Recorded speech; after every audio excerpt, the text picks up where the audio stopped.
we are continuing the, we are continuing the reading the manual and studying for my part 107 drone manual exam so I can get my drone license from the Federal Aviation Administration. Again, this is a continuation of the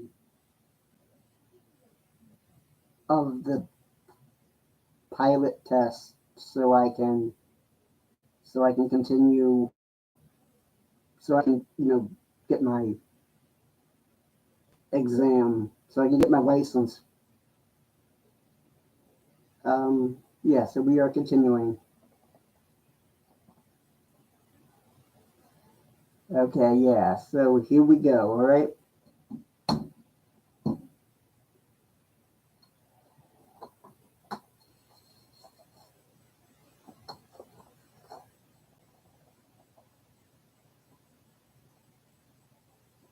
All right.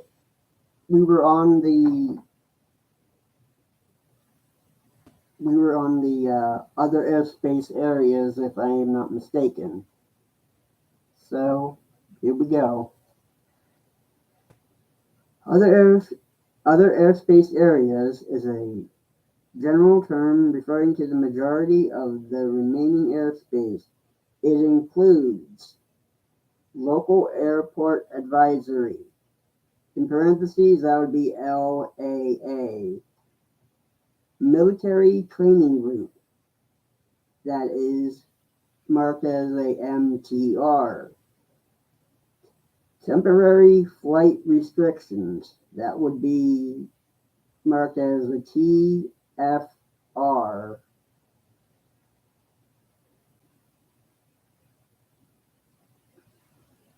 Parachute jump aircraft operations. Published VFR routes. Terminal radar service area. That would be marked as a TRSA.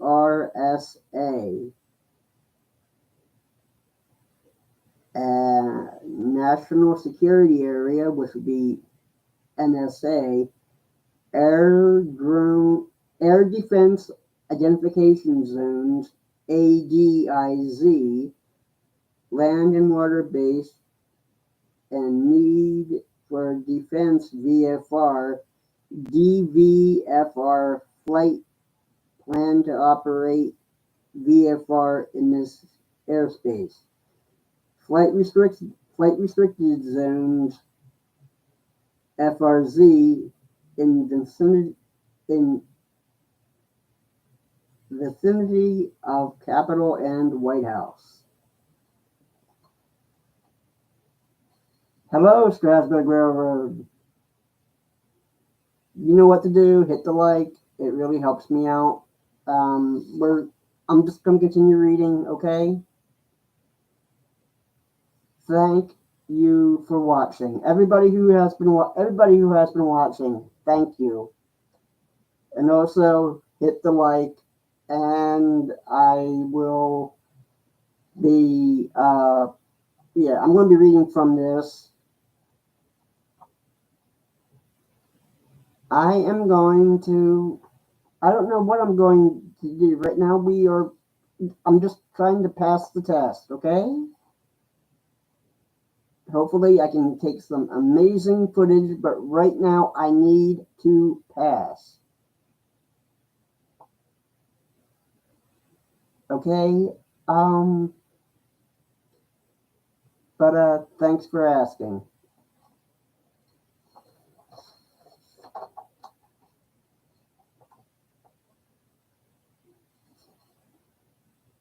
Wildlife areas, wilderness areas, national parks, and request to operate above 2000 AGL, National Oceanic and Atmospheric Administration, NOAA, marine areas off the coast with requirements to operate above 2000 AGL. Again, hit that like if you haven't done so already. It really does help. I think the last time I was at 3 before I was told to.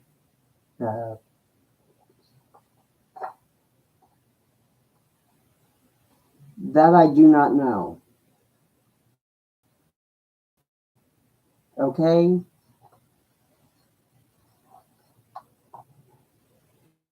What you can do to help,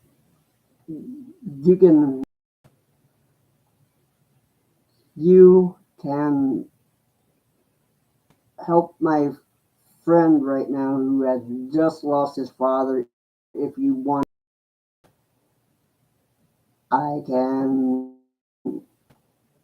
uh, give you the GoFundMe thing. You can add money to help him. He's trying to get back on his feet. He does not have a job. He does not have a computer. He does not have internet.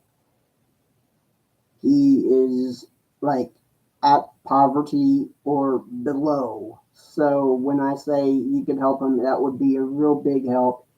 He's been taking care of his father for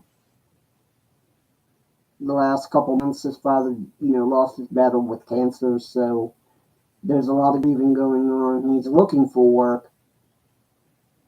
If you want to help him, that would help me a lot. You know what? I think I'll put that in another stream. I will focus on the link that you can click on, add a donation, and help the cause.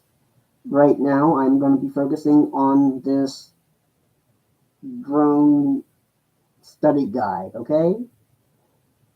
But I appreciate everybody who is willing to help with that.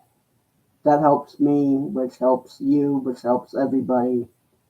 It's a all win-win for that. Um, okay, so for right now, we're going back to that. Again, hit the like if you haven't done so already. I'm not going to keep repeating that. I'm just going to continue reading. But here we go. Okay?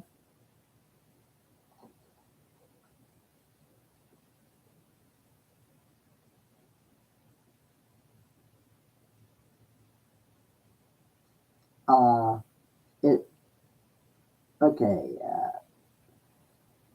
Tethered balloons for observation and weather recordings that extend on cables up to 60,000 feet.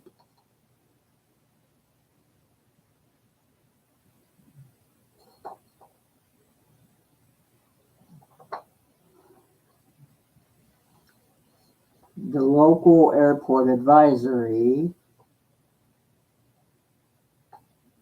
an advisory service provided by flight service facilities which are located on the landing airport using a discrete ground-to-air frequency or the tower frequency when the tower is closed.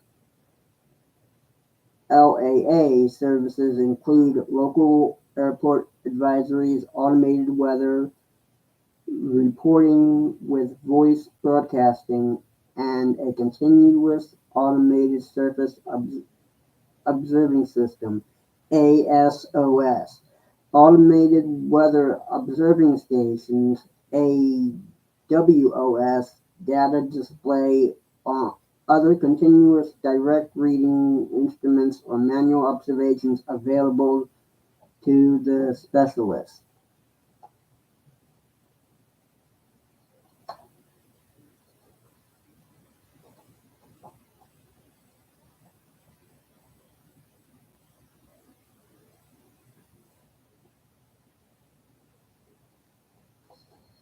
Okay, and military training routes, or MTRS. Military training routes are routes used by the military aircraft to maintain proficiency in tactical flying. These routes are usually established below 10,000 feet MSL for operations at speeds in excess of 250 knots. Some route segments may be defined at higher altitudes for purposes of route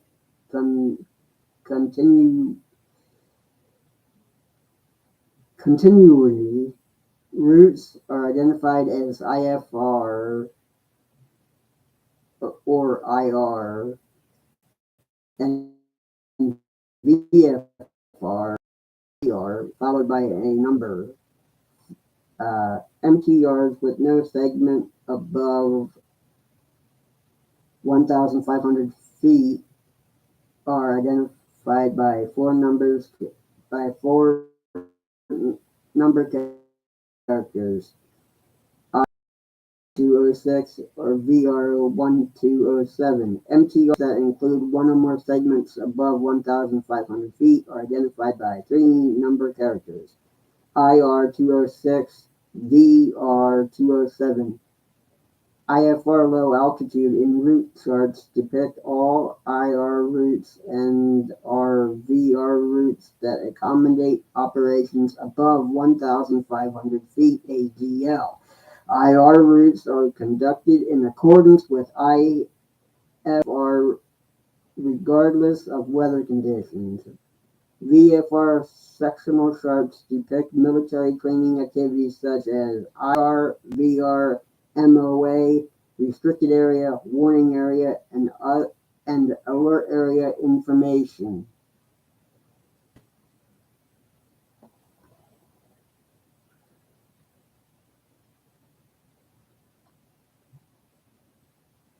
A flight data center that is known as a FDC, Notice to Airmen, NOTAM, is issued to designate a TFR.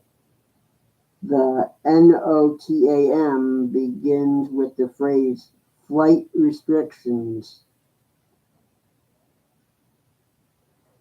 I am reading the drone manual from the Federal Aviation Administration. It is for the drone exam. For those of you who don't know, anything over 55 ounces, 0.55, you have to be certified with a drone license now. If it weighs over 55 ounces, 0.55, you have to take this exam. There are no exemptions. Everybody has to take it. You can thank me later. And you also have to have your thing, registered and all that. But that's not as bad. But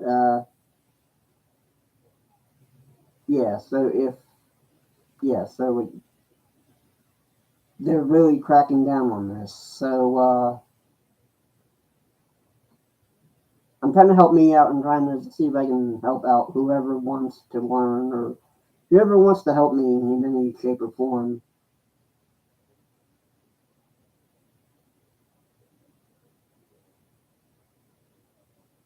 I don't have work. That is all I'm going to say. Okay?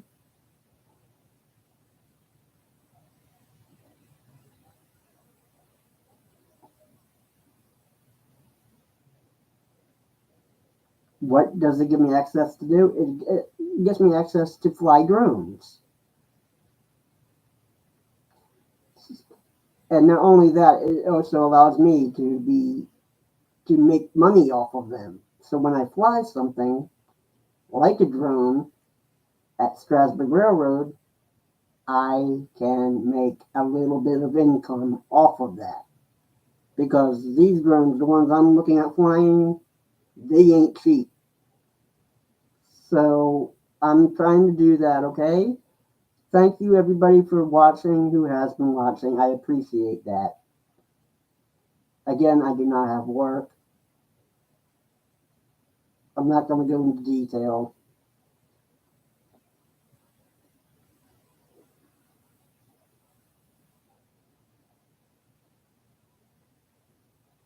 Alright.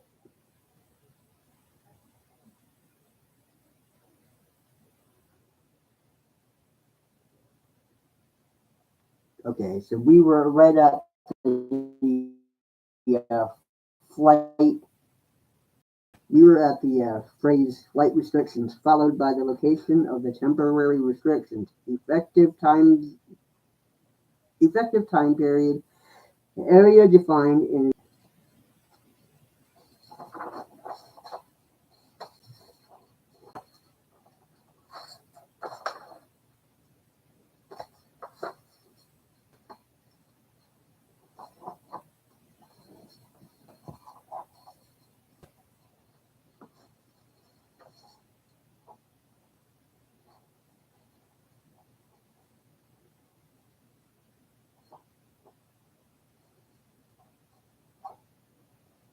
Also contains the FAA coordination facility and telephone number, the reasons for the restrictions, and any other information deemed appropriate. The pilot should check the NOTAMS as part of the flight planning. Meaning, in other words, you gotta know where you're flying before you fly, so you don't get shot down by a Black Hawk or one of those aircraft that can do supersonic speeds and basically will send targeted missiles at your drone, which your drone will not survive. I can guarantee you. So what they're saying is know the area, know what the regulations are. But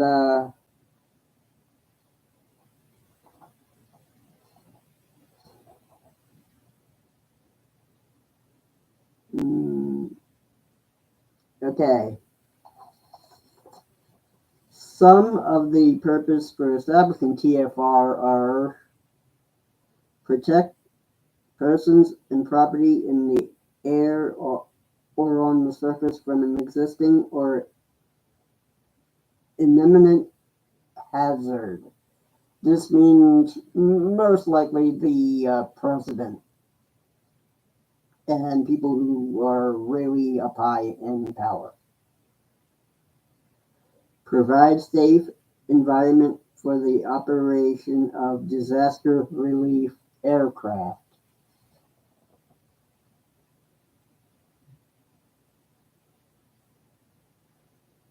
You don't have to know that, alright?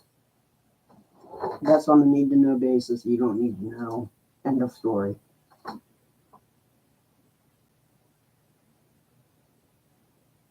Prevent unsafe congestion of sightseeing aircraft above an incident or event that may generate a high degree of public interest. Protect declared national disasters for humanitarian reasons in the state of Hawaii. Protect the president, vice president, and other public figures. Provide a safe environment for space agency operations. Since the events of September 11, 2001, the use of TFR has become much more common. There have been a number of incidents of aircraft incursions into TFRs that have resulted in pilots undergoing security investigations and certificate suspensions. It is a pilot's responsibility to be aware of TFRs in their proposed area of flight. One way to check is to visit the FAA website at www.tfr.faa.gov and verify that there is not a TFR in the area. Parachute jump aircraft operations. Parachute jump aircraft operations are published in the short supplement US, formerly Airport Facility Directory sites that are used frequently are depicted on sectional charts.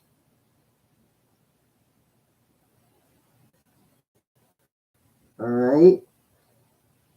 Published VR routes are formerly or for transitioning ground under or through some complex airspace. Terms such as VFR flyway, VFR corridor, Class B airspace, VFR transition route, and terminal area VFR route have been applied to such routes.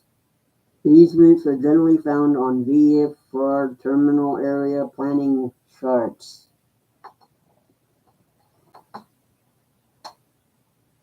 Terminal radar service areas, or TRSAS. TRSAS are areas which participating pilots can receive additional radar services.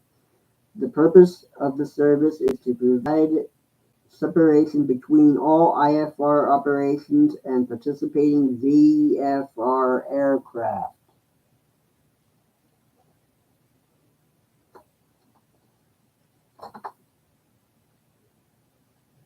The primary airports within the TRSA becomes Class D airspace. The remaining portion of the TRSA overlies other controlled airspace, which is normally Class E airspace beginning at 700 or 1,200 feet and established to transition to from the en route terminal environment. TRSAs are depicted on VFR sectional charts and terminal area charts with a solid black line and altitudes for each segment. The Class D portion is charted with a blue segmented line. Participation in TRSA services is voluntarily. However, pilots operating under VFR are encouraged to contact the radar approach control and take advantage of TRSA service.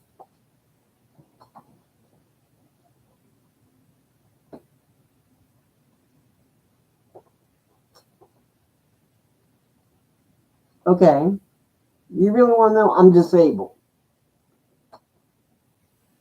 Okay?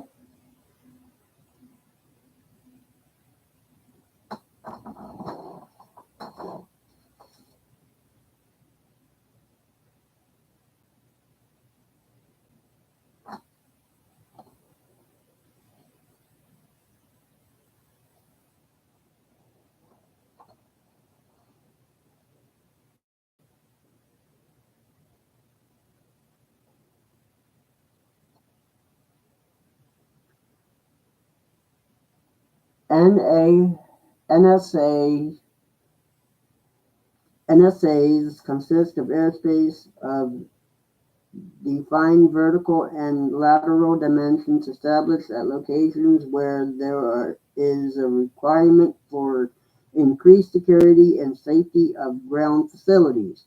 Flight in NSAs may be temporarily prohibited by regulations under the provisions of Title 14 of the Code of Federal Regulations. That is 14 CFR Part 99, and prohibitions are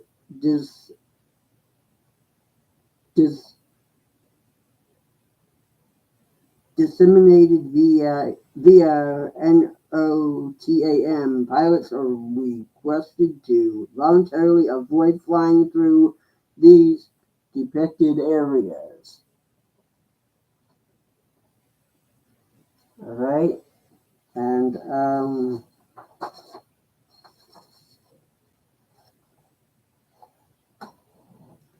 the primary purpose of the ATC system is to prevent collision between aircraft operating in the system and to organize and expedite the flow of traffic. In addition to its primary function, the ATC system has the capability to provide, with certain limitations, additional services. Ability to provide additional services is limited by many factors such as volume of traffic, frequency congestion, operations that fall in this category. It is recognized that these services cannot be provided in cases in which the provision of services is precluded by the above factors.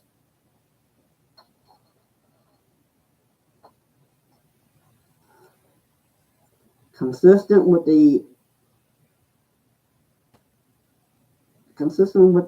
aforementioned conditions, controllers shall provide additional services procedures to the extent permitted by higher priority duties and other circumstances. The provision of additional services is not optional on the part of the controller, but rather is required. When the work situation permits, ATC services in accordance with the procedures and minima in this order, except when other procedures minima are prescribed in the letter of agreement, FAA directive, or a military document. Okay? Operating rules and pilot equipment requirements. The safety of flight is a top priority of all pilots, and the responsibility associated with the operating an aircraft should always be taken seriously. The air traffic system maintains a high degree of safety and efficiency with strict regulatory oversight of the FAA. Pilots, in accordance with the regulations that have served the United States well, as evidenced by the fact that the country has the safest aviation system in the world. All aircraft operating in today's National Airspace System, NAS, has complied with the CFR governing its certification and maintenance. All pilots operating today have completed rigorous pilot certification training and testing. Of equal importance is the proper execution of pre-flight planning, aeronautical decision making, ADM, and risk management. ADM involves a systematic approach to risk assessment and stress management in aviation. Illustrates how personal attitudes can influence decision making and how those attitudes can be modified to enhance safety. More detailed information regarding ADM and risk management can be found in Chapter 10, Aeronautical Decision Making and Judgment, of this study guide. Again, if you haven't done so already, please hit the like button. It really helps.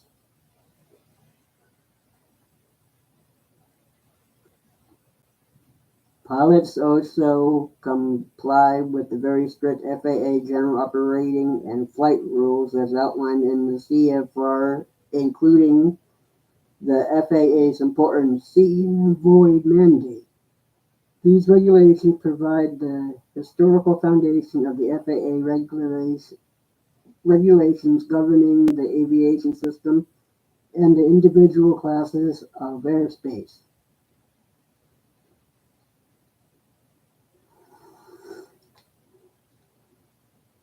Visual flight rules, or VFR terms and symbols.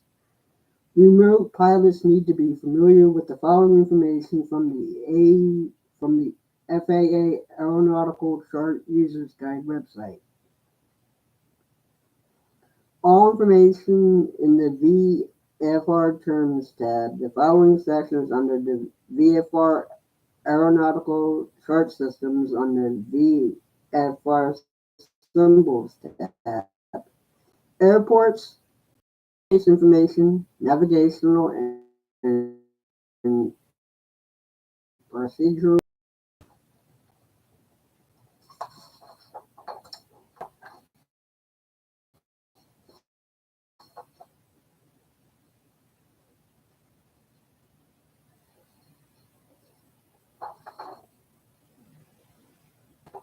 All right, we've done that one.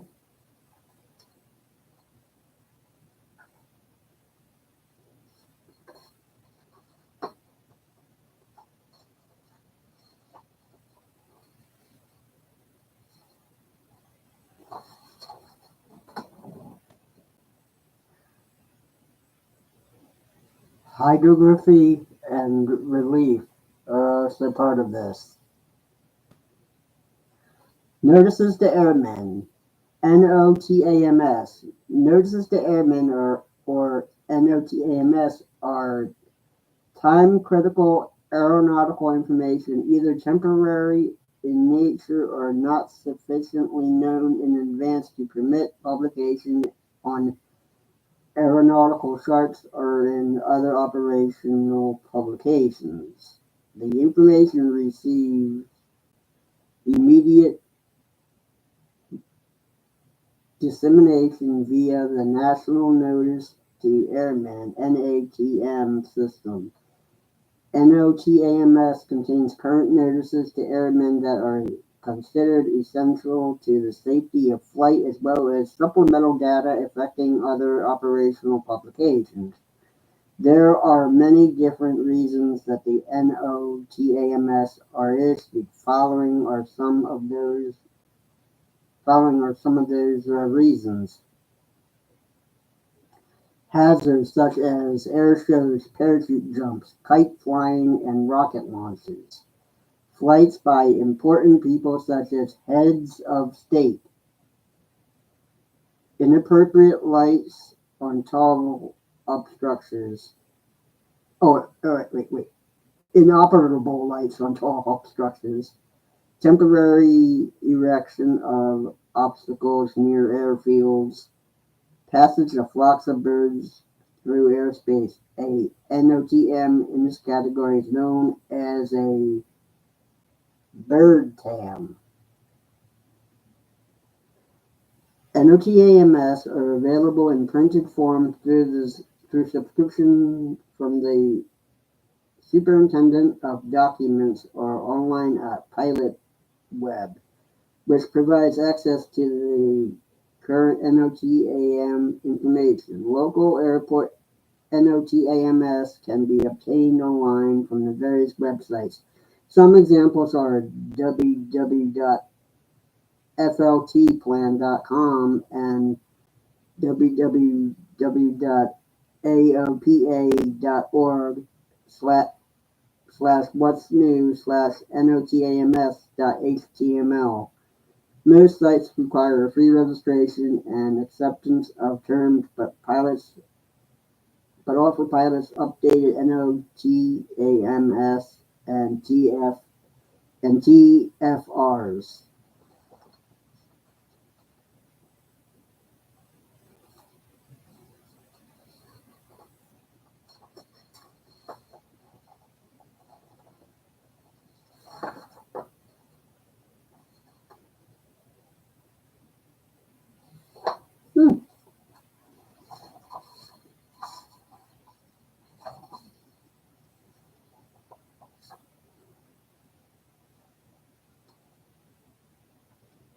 Chapter 3: Aviation Weather Sources.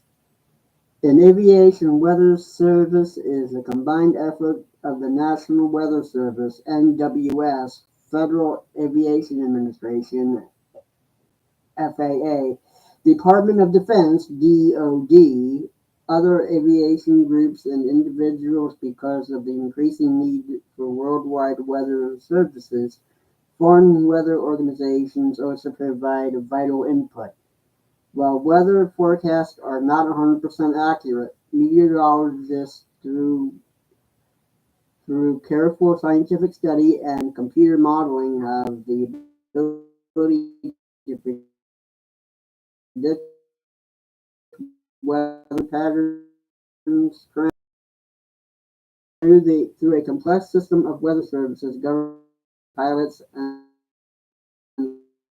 other aviation or enable pilots to make informed decisions regarding weather and flight safety before and during a flight.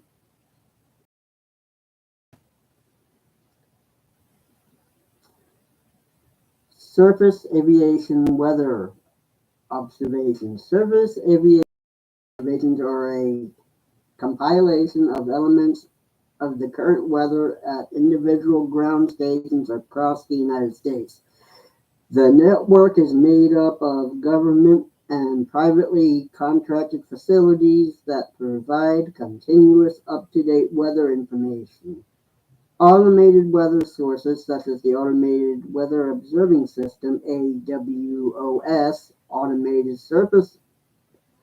Autom- Automated Surface Observing Systems (ASOS), as well as other automated facilities, also play a major role in the gathering of surface information and surface observations. Surface observations provide local weather conditions and other relevant information for a specific airport. This information includes the type of report, station identifier, date and time modifier as required, wind visibility, runway visual range, RVR, weather phenomena, sky condition, temperature dew point, altimeter reading, and applicable remarks. The information gathered for the surface observation may be from a person, an automated station, or an automated station that is updated or enhanced by a weather observer. In any form, the surface observation provides valuable information about individual airports around the country. These reports cover a small area These reports cover a small area and will be beneficial to the remote pilot. Aviation weather reports are designated to give accurate depictions of current weather conditions. Each report provides current information and is updated at different times. Some typical reports are ME or meters and PIREPs. To view a weather report, go to www.aviationweather. Yeah, to view a weather report, go to http://www.aviationweather.gov.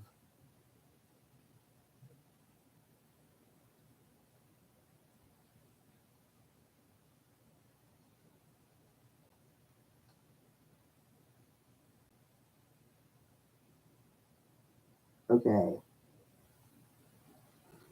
Aviation routine weather report uh, or METAR. A meter is an observation of current surface weather reported in a standard international format. Meters are issued on a regularly scheduled basis unless sufficient weather changes have occurred. A special meter specie can be issued at any time between routine meter reports. Example: meter KGG 1617352 14012 G3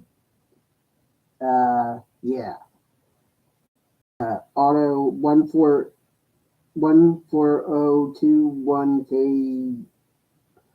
Wait, 14021G26KT3 dash 4SMTSRABRKNON008 OVC012CB18-17 A18970 RMK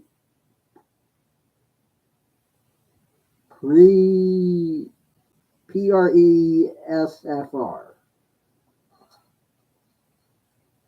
Yeah, this is a lot of information for everybody who wants to read this.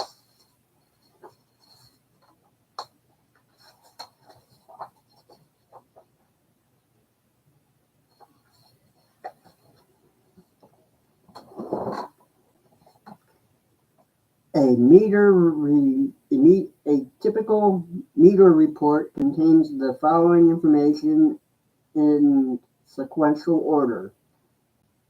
1. Type of report. There are two types of meter reports. The first is the routine meter report that is transmitted on a regular time interval. The second is the aviation selected specie. This is a special report that can be given at any time to update the meter for rapidly changing weather conditions, aircraft mishaps, or other critical information. Number 2, station identifier. A 4-letter code is established in the International Civil Aviation Organization, ICAO, in the 48 CONGIA states. A unique 3-letter identifier is preceded by the letter K. For example, Gregg County Airport in Longview, Texas is identified by the letter KGG, K being the country designated and the GGG being the airport identifier. In other regions of the world, including Alaska and Hawaii, the first 2 letters of the 4-letter ICAO identifier indicate the region, country, or state. For Alaska's identifiers always begin with the letters PA, and Hawaii identifiers begin with the letters PH. Stations identifiers can be found by searching various websites such as GWATS, NOAA's Aviation Weather, Aviation Digital Data Services, ADDS.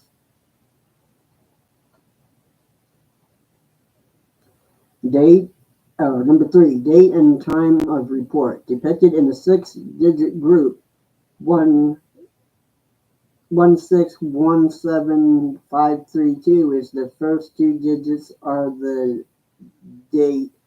The last 4 digits are the time of the meter specie, which is always given in Coordinated Universal Time, UTC. A Z is appended to the end of the time to denote the time given in Zulu time. UTC is UTC as opposed to local time.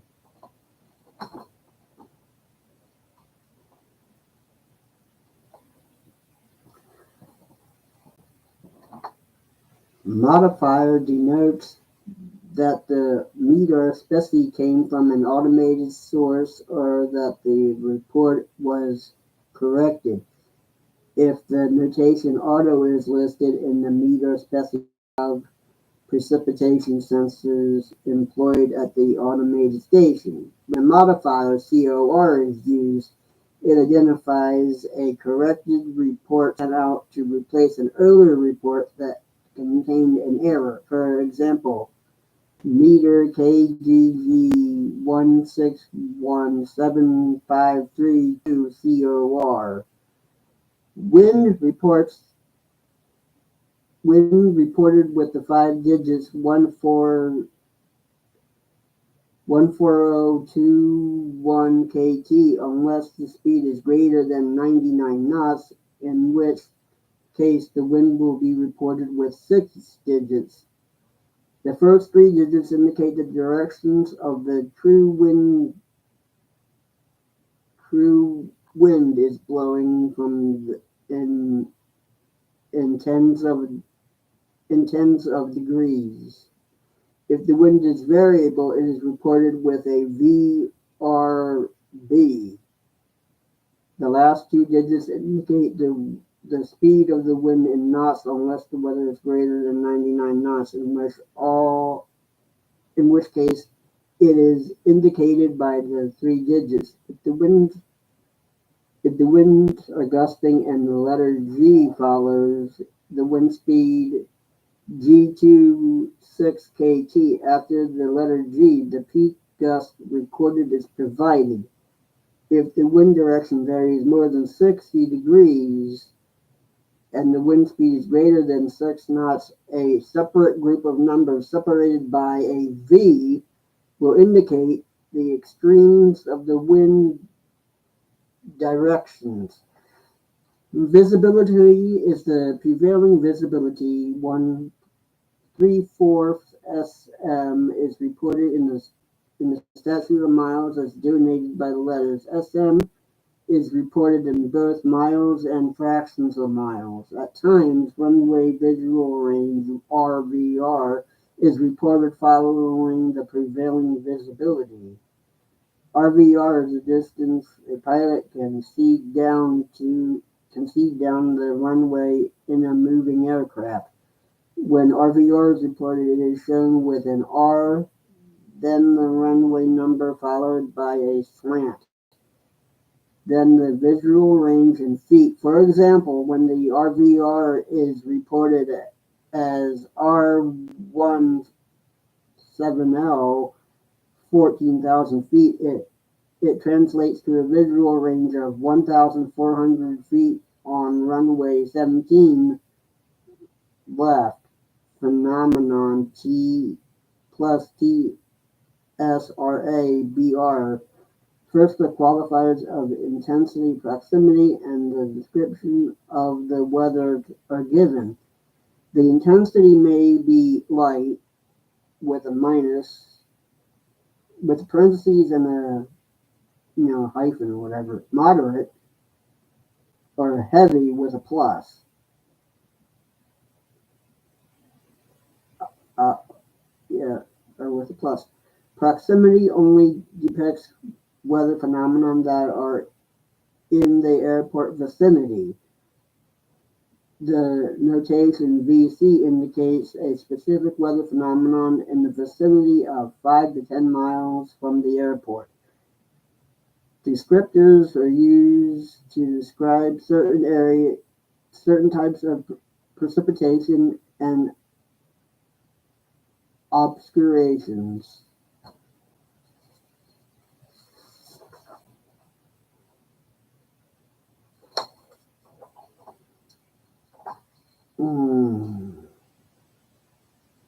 Okay, I already did that.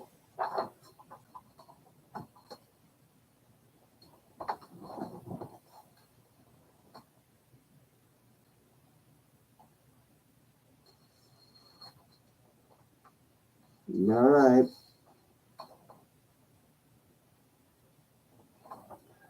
Phenomena may be reported as being precipitation, obscurations, and other phenomena such as squalls or funnel clouds.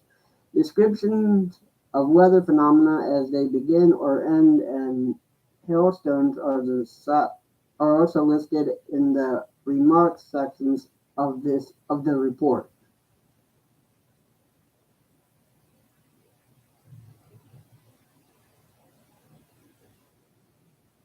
Sky conditions are always reported in the sequence of amount height, and the type of indefinite ceiling height, vertical visibility BK-N008 OVCO12CBVV003. The height of the cloud bases are reported with three-digit number and hundreds of feet AGL. Clouds above the 12,000 feet are not detected or reported by an automated station. The types of clouds specifically uh, towering cumulus, TCU, or cumulonimbus, or CB clouds are reported with their height. Contractions are used to describe the amount of cloud coverage and obscuring phenomena. The amount of sky coverage is reported in eighths of the sky from the horizon to horizon. Temperatures and dew point are the temperatures and dew point that are always given in degrees Celsius or 18-17. Temperatures below 0 degrees Celsius are preceded by the letter M to indicate minus. Altimeter setting reported as inches of mercury, HG, in a four-digit number. A2970 is always preceded by the letter A. Rising or falling pressure may also be denoted in the remarks sections as PRESRR or PRESFR, respectively.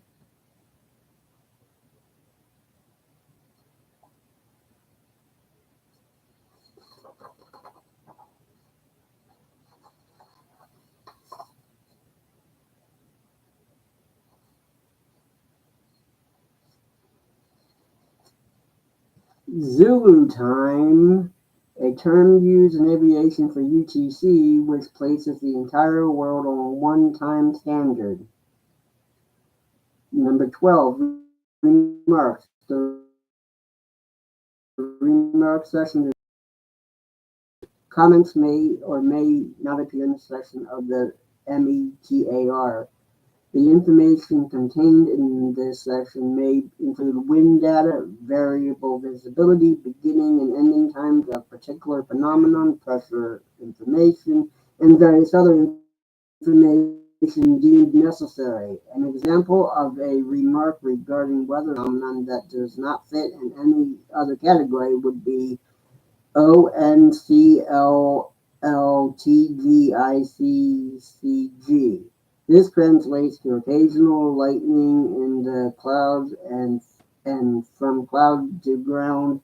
Automated stations also use the remarks section to indicate the equipment that needs maintenance.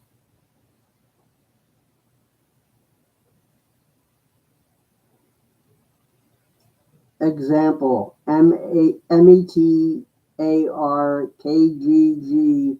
1716173 auto 14021 K26 KT3 3-4 SM plus TSRA BRKN008 OVC012CB 18-C AT970 RMK PRESFR. Explanation. Routine meter Gregg County Airport for the 16th day of the month at 1732 automated source winds are 140 at 21 knots gusting to 26. Visibility is 3/4 statute mile. thunderstorms with heavy rain and mist. Ceiling is broken at 800 feet, overcast at 1,200 feet with cumulonimbus clouds. Temperature is 18 degrees Celsius and dew points at 17 degrees Celsius. Bar- Barometric pressure is 29.7 Hg and falling rapidly. Aviation forecast. Observed weather conditions reports are often used in the creation of forecasts for the same area. A variety of different forecast products are produced and designed to be in the pre-flight planning stage. The printed forecasts that pilots need to be familiar with are the Terminal Aerodrome Forecast, TAF, Aviation Aviation Area Forecast, FA, in-flight weather advisory, significant meteorological information, SIGMET, airman meteorological information, air MET, and the winds and temperatures aloft forecast, FB.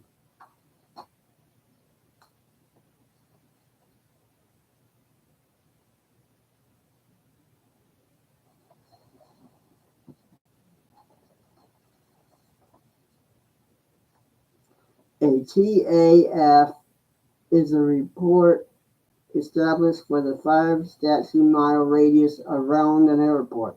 TAF reports are usually given for larger airports. Each TAF is valid for 24 or 30-hour time period and is updated 4 times a day at 000Z or 0600Z, 1200Z, and 1800Z.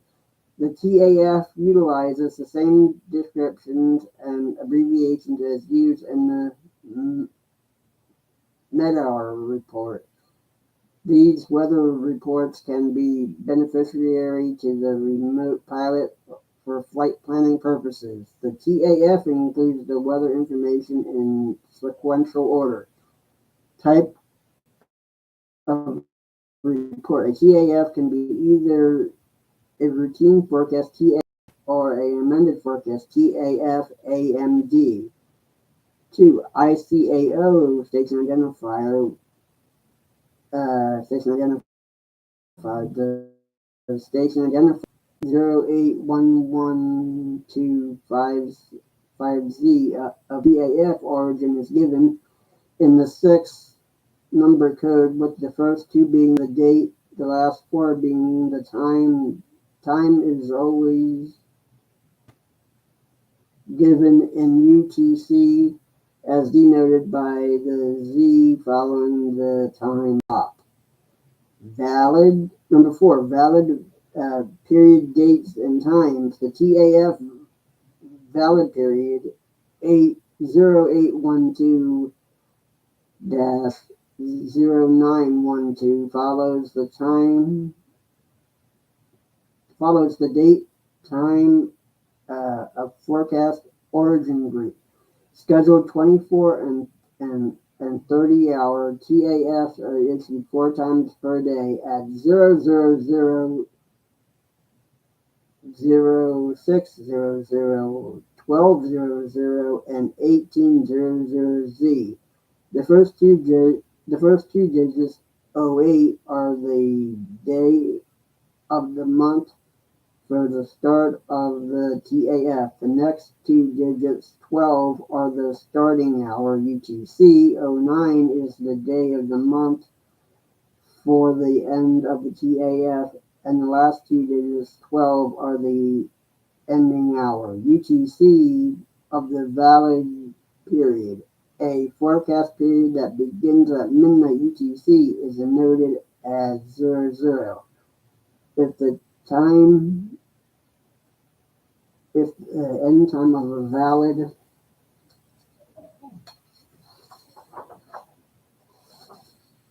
Phenomena may occur by reported as being precipitation. Oh, wait, we already did that. Alright, so here we go.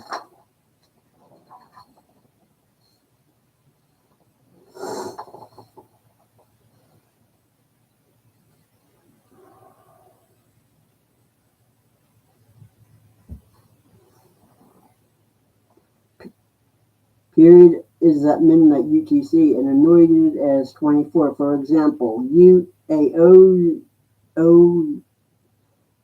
a 00Z TAF infused on the 9th of the month and valid for 24 hours would have a valid period of 0.900-0924. Forecast wind. The the wind direction and speed forecast are coded in a 5-digit number group. An example would be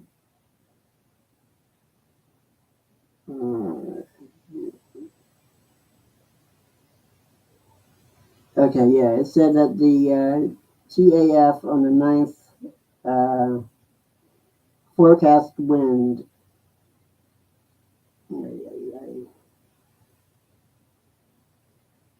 Uh, 9 forecast wind. The wind direction and speed forecast are coded in a 5-digit number. Forecast wind direction and speed or forecast are coded in a 5-digit number group.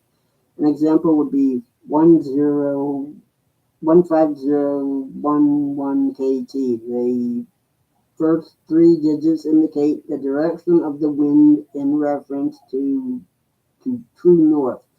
The last 2 digits, the state of the wind in knots, appended with KT like the meteor. Winds greater than 99 knots were given in 3 digits.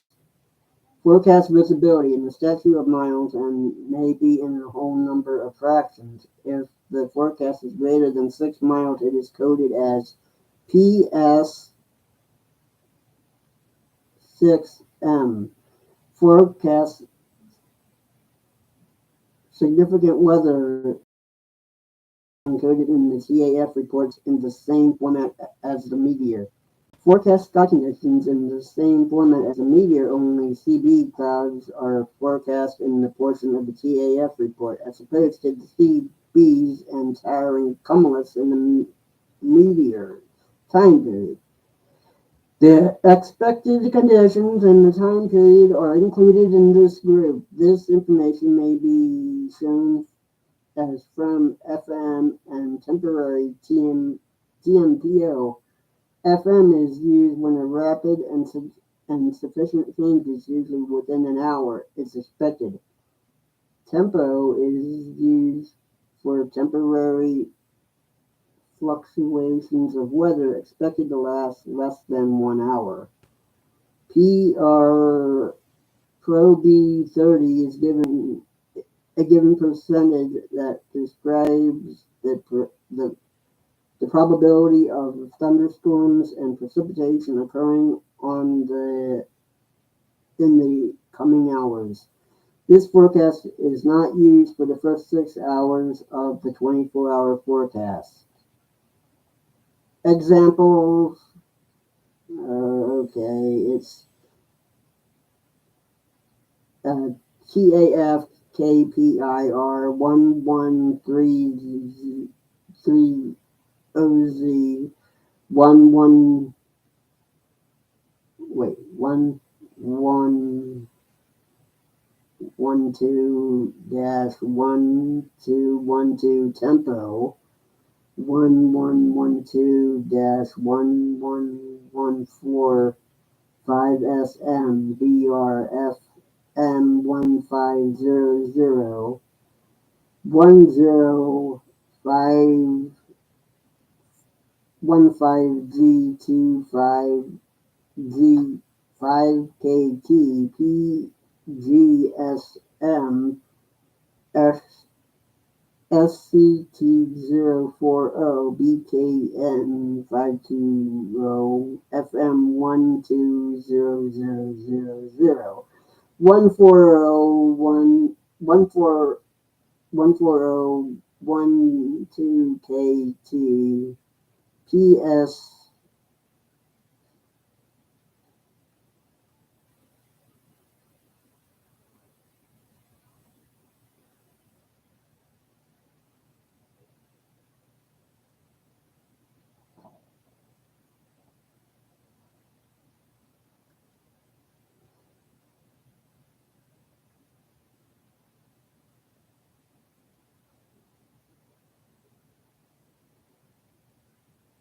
I don't think I.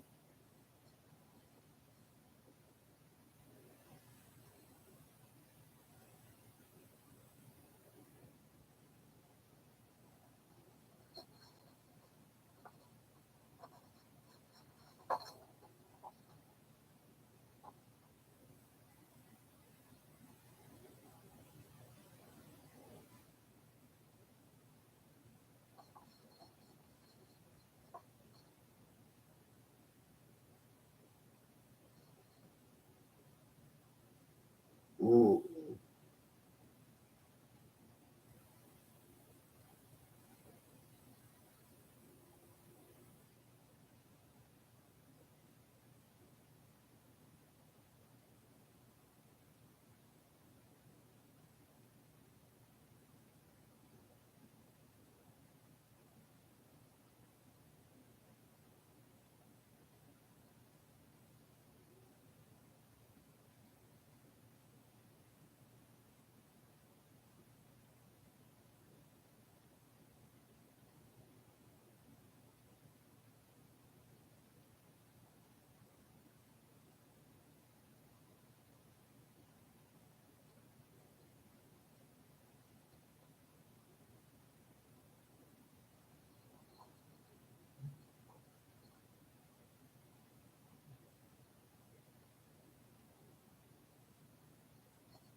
all right. Yeah. Yeah. It's talking about the direction wind in which the forecast wind and speed forecasts are coded in a 5-digit numbers group. An example would be 011 kg. The first 3 digits indicate the direction of the wind in reference to true north. The last 2 digits state the wind speed in knots, appended with kT like the meter. Winds greater than 99 knots are given in 3 digits. Thank you for the like. Alrighty. Now we're getting somewhere. Alright.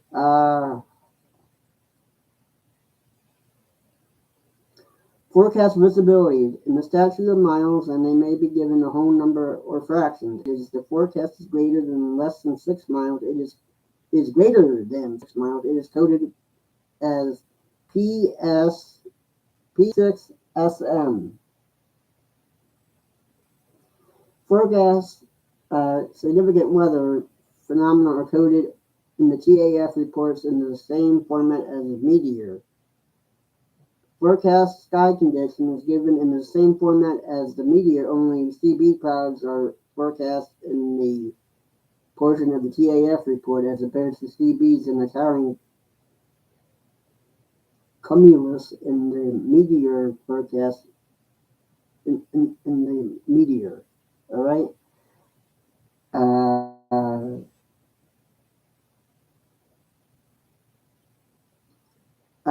Forecast change group for any significant weather that change forecast to occur during the TAF time period. The expedited expected condition and time period are included in this group. This information may be shown as from FM and temporary tempo. FM is used when a rapid and significant change, usually within an hour, is expected. Tempo is used for the temporary fluctuations of weather expected to last less than 1 hour. PROB30 is the given percentage that describes the probability of thunderstorms and precipitation occurring in the coming hours. This forecast is not used for the first 6 hours of the 24-hour forecast. And then it goes on TAF KPIR 111302 Z, or no, it's KPIR 111300Z 1112 dash 1212 tempo 1112111455 SM BRFM 1500 1601 G25KT 5656SM SCT40 BKN 250 FM 12000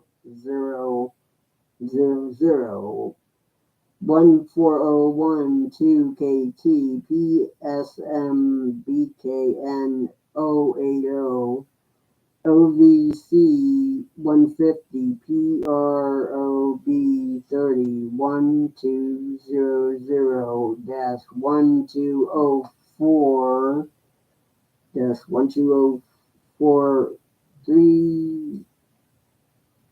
35 M TSRA BKN 03CB FM 120400 1408 KT P6SM SCT 040 OVC 080 tempo 1204 1208 3 OVC 03CB. And here's the explanation. Routine TAF for Pierre, South Dakota on the 11th day of the month at 1130Z from 1200Z on the 11th to 1200Z on the 12th. Wind from 150 degrees at 12 knots. Visibility greater than 6 SM. Broken clouds at 9,000 feet. Temporary between 1200Z and 1400Z. Visibility 5 SM in mist from 500Z. Winds from 160 degrees at 15 knots. Gusting to 25 knots. Visibility greater than 5 SM. Clouds scattered at 4,000 feet and broken at 25,000 feet. From 000Z. Wind from 140 degrees at 12 knots. Visibility greater than 6.5 M. Clouds broken up at 8,000 feet. Overcast at 15,000 feet between 000Z and 0400Z. There is a 30% probability of visibility 3 SM. Thunderstorm with moderate rain showers. Clouds broken at 3,000 feet with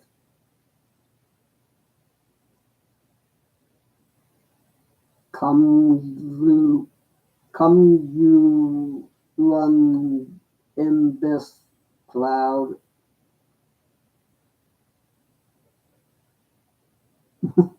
Columbus clouds. Excuse me. Oh my God, I can't believe I took it that long for me to get it right. But Columbus clouds. Uh, Columbus clouds from 04ZZ 0400Z winds from 140 degrees at 8 knots. Visibility greater than 6 miles. Clouds at 4,000. Or scattered and overcast at 8,000. Temporarily between 0400Z and 800Z. Visibility 3 miles. Thunderstorms with moderate rain showers. Clouds overcast at 3,000 feet with Columbus clouds. End of report with the equal sign. Okay, so that is so far what we have done, and now we have convective significant meteorological information, WST.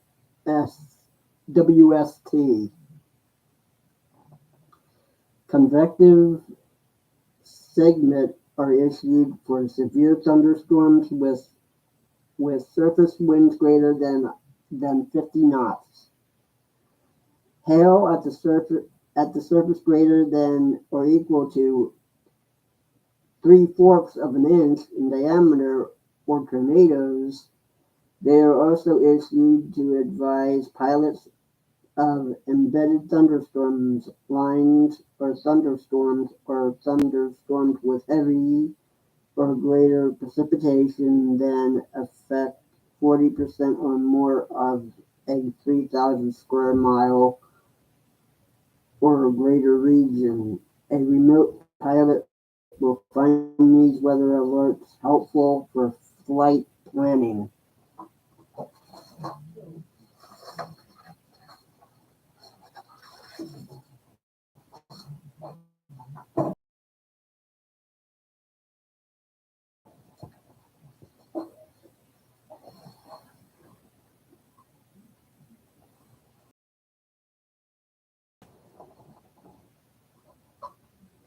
Chapter 3B, Effects on Weather on Small Unmanned Aircraft Performance. Introduction. This chapter discusses the factors that affect aircraft performance, which include the aircraft weight, atmospheric conditions, runway environment, and the fundamental physical laws governing the forces acting on an aircraft. Since the characteristics of the atmospheric have a major effect on performance, it is necessary to review two dominant factors: pressure and temperature. Density altitude. The more appropriate term for correlating aerodynamic performance in the non-standard atmosphere is density altitude. The altitude in the standard atmosphere corresponding to a particular value of air density.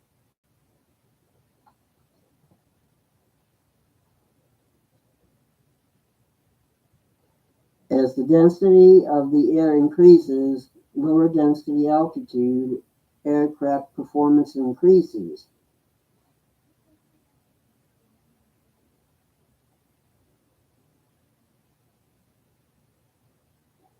Conversely, as air density decreases, higher density altitude aircraft performance decreases.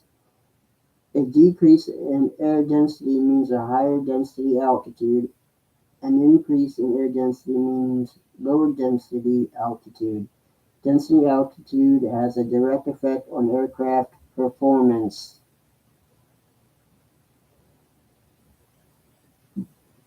Aircraft density is affected by changes in altitude, temperature, and humidity. High density altitude refers to thin air, while low density altitude refers to dense air. The conditions that result in high density altitude are high elevations, low atmospheric pressure, high temperatures, high humidity, or some combination of these factors. Lower elevations, high atmospheric pressure, low temperatures, and low humidity are, are some in in in this indicative of low density altitude.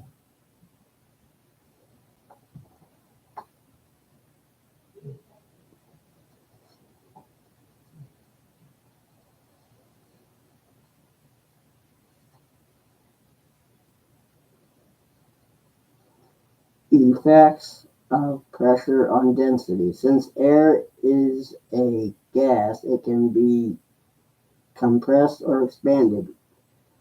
When air is compressed, a greater amount of air can occupy a given volume. Conversely, when the pressure on a given volume of air is decreased, the air expands and occupies a greater space. That is the original column of air at a lower pressure contains a smaller mass of air. In other words, the density is decreased. In fact, density is directly proportional to pressure. If the pressure is doubled, the density is doubled. If the pressure is lowered, the density, so is the density. The statement is true only at a consistent temperature. Effects of temperature on density. Increasing the temperature of a substance decreases its density.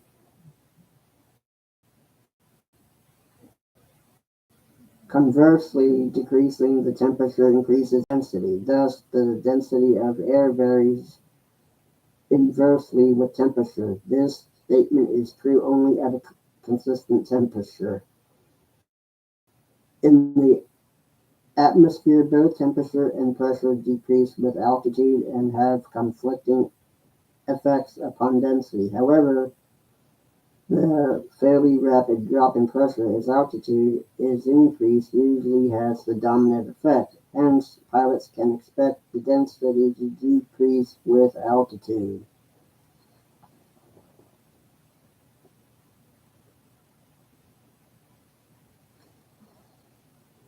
Effects of humidity, moisture on density. The preceding paragraphs are based on pre the preposition of perfectly dry air. In reality, it is never completely dry. The small amount of water vapor suspended in the atmosphere may be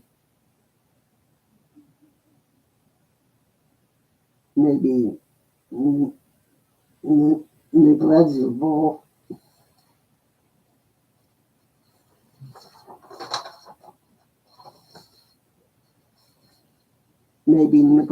under certain conditions, but in other conditions, humidity may become an important factor in the performance of an aircraft. Whether water vapor is lighter than air, consequently, most air is lighter than moist air is lighter than dry air. Therefore, as the water content of the air increases, the air becomes less dense, increasing density, altitude, and decreasing performance. It is lightest or least dense when in a given set of conditions. It contains a maximum amount of water vapor.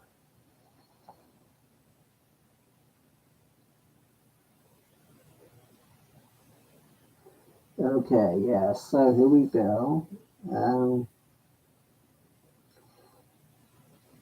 Humidity, also called relative humidity, refers to the amount of water vapor contained in the atmosphere and is expressed by a percentage of the maximum amount of water vapor the air can hold. The amount varies with the temperature. Warm air can hold more water vapor, while colder air can hold less.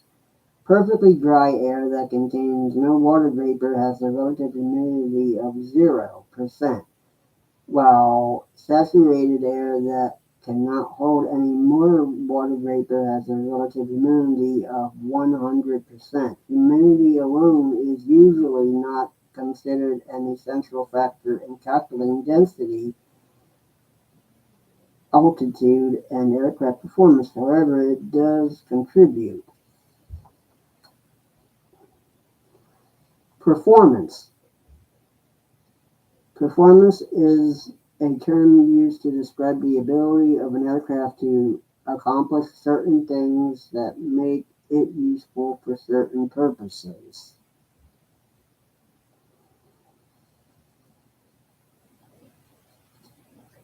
The primary factors most affected by performance are the takeoff and landing distance, rate of climb, ceiling, payload, range, speed, maneuverability, stability, and fuel economy. Climb performance factors. Since weight, altitude, and configuration changes affect excess thrust and power, they also affect climb performance. Climb performance is directly dependent upon the ability to produce either excess thrust or excess power. Weight has a very pronounced effect on aircraft performance. If weight is added to an aircraft, it must fly at a higher angle of attack (AOA) to maintain given altitude and speed. This increases the induced drag of the wings as well for climbing. Aircraft designers go into great lengths to minimize the weight since it has such a marked effect on the factor performance. An increase in altitude also increases the power required to and decreases the power available. Therefore, the climb performance of an aircraft diminishes with altitude.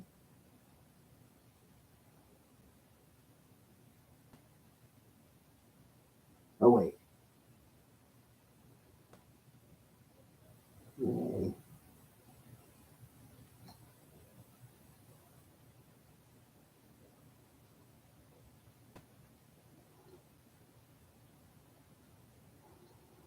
Measurement of atmospheric pressure. To provide a common reference, the International Standard Atmosphere (ISA) has established these standard conditions are the basis for most aircraft performance data.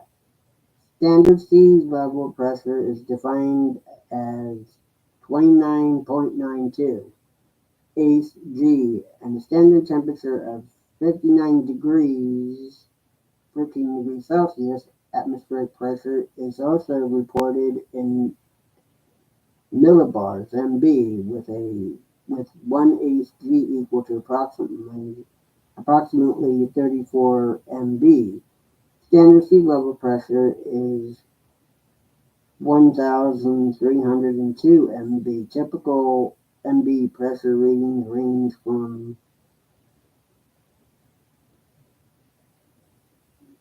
950 to 1,040 MB. Surface charts, high and low pressure sensors, and hurricane data are reported using MB. Since weather stations are located around the globe,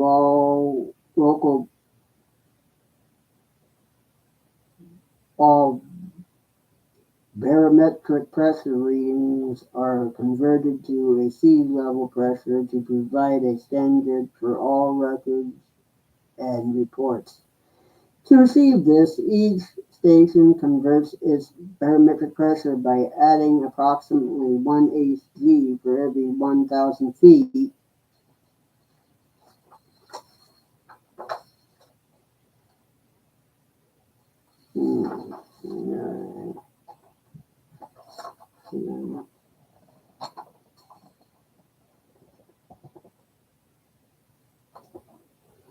Mm-hmm.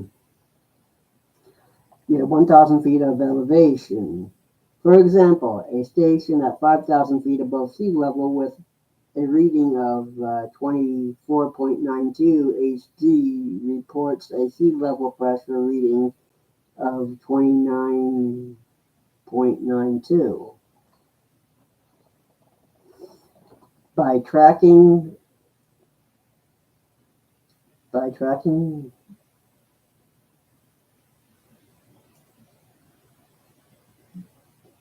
barometric pressure trends across a large area, weather forecasters can more accurately predict movement of pressure systems and associated weather. For example, tracking a pattern of rising pressure at a single weather station generally indicates the approach of fair weather. Conversely, decreasing or rapidly falling pressure usually indicates approaching bad weather and possible severe storms. Effect of obstructions on wind. Another atmospheric hazard exists that can create problems for pilots. Ob- Obstructions on the ground affect the flow of wind and can be an on-scene danger. Ground topography and large buildings can break up the flow of wind and create wind gusts that can change rapidly in direction and speed.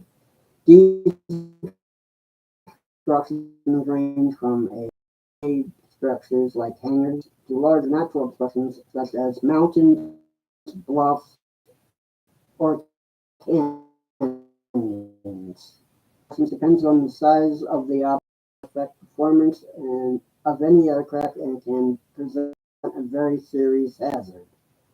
The same condition is more noticeable when flying on mountainous regions.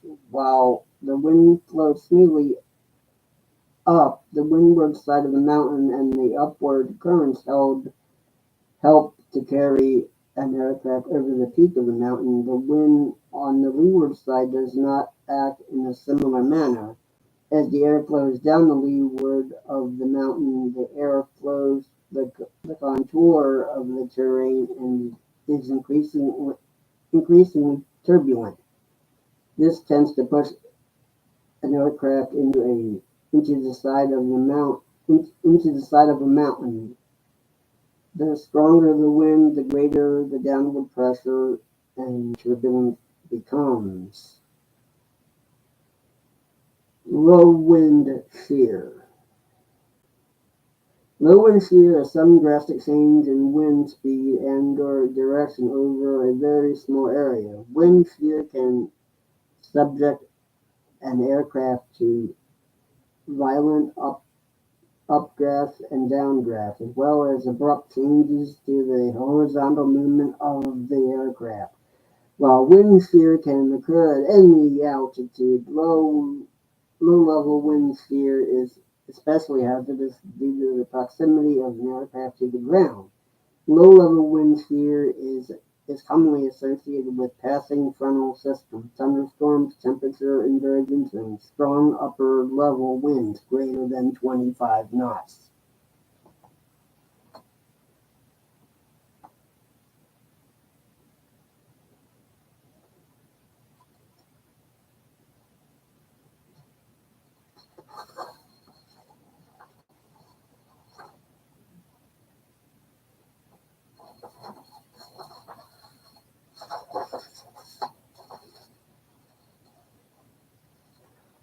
Wind shear is dangerous to an aircraft. It can rapidly change the performance of the aircraft and disrupt normal flight attitude. For example, a tailwind quickly changing to the head end to the headwind can cause an increase in airspeed and performance. Conversely, a headwind changing to a tailwind can cause a decrease in airspeed and performance. In either case, a pilot must be prepared to react immediately to these changes to maintain control of the aircraft. The most severe type of low-level wind shear, a microburst, is associated with the convective precipitation into dry air at cloud base. Microburst activity may be indicated by an intense rain shaft at the surface, but verdure at cloud base and a ring below of blowing dust and an often only visible clue. A typical microburst has a horizontal diameter of 1.2 miles and a nominal depth of 1,000 feet. The lifespan of a microburst is about 5 to 15 minutes, during which time it can produce downdrafts of up to 6,000 feet per minute (fpm), and the headwind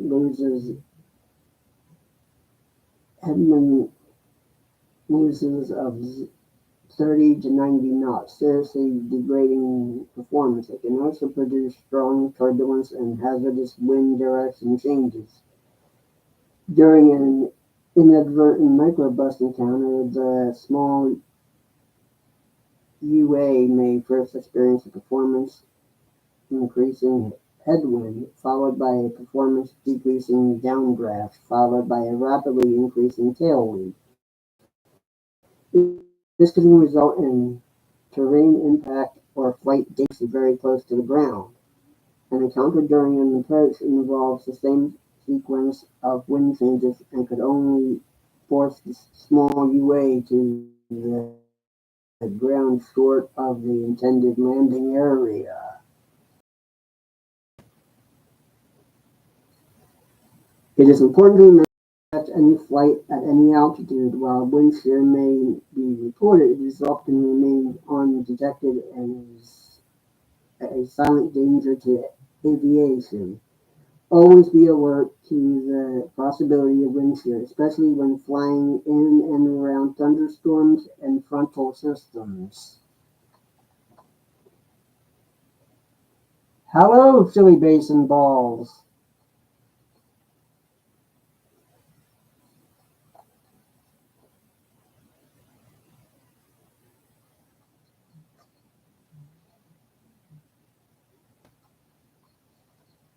And now we are doing atmospheric stability. The stability of an atmosphere depends on its ability to resist vertical motion. A stable atmosphere makes vertical movement difficult, and small vertical disturbances dampen out and disappear. In an unstable atmosphere, small vertical air movements tend to become larger, resulting in turbulent airflow and convective activity. In, instability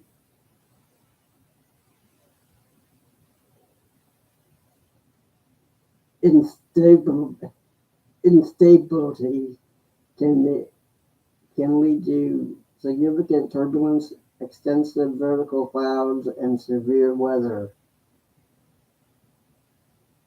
The combination of moisture and turbulence determines the stability of the air and the resulting weather.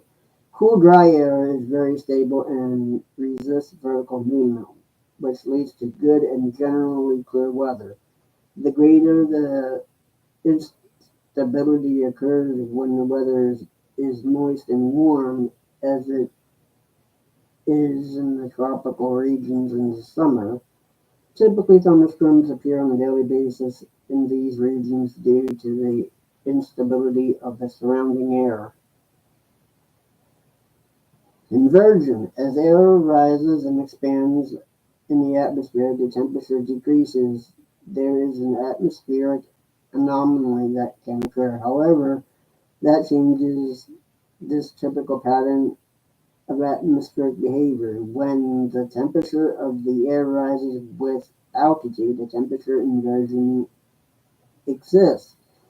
Inversion layers are commonly shallow layers of smooth, stable air close to the ground. The temperature of the air increases with altitude to a certain point, which is the top of the inversion. The air at the top of the layer acts as a lid, keeping weather and pollutants trapped below. If the relative humidity of the air is high, it can contribute to the formation of clouds, fog, haze, smoke, resulting in diminished visibility in the inversion layer. Surface-based temperatures, surface-based temperature inversions occur on clear, cool nights when the air is close to the ground is cooled by the lowering temperatures of the ground. The air within a few hundred feet of the surface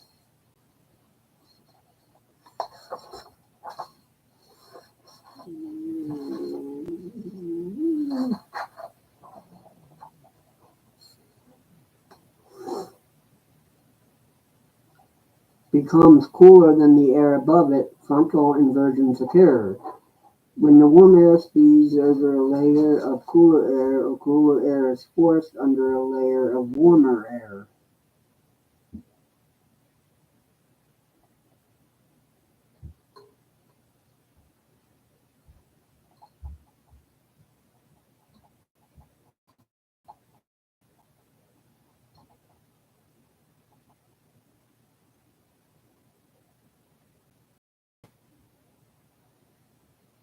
Hmm.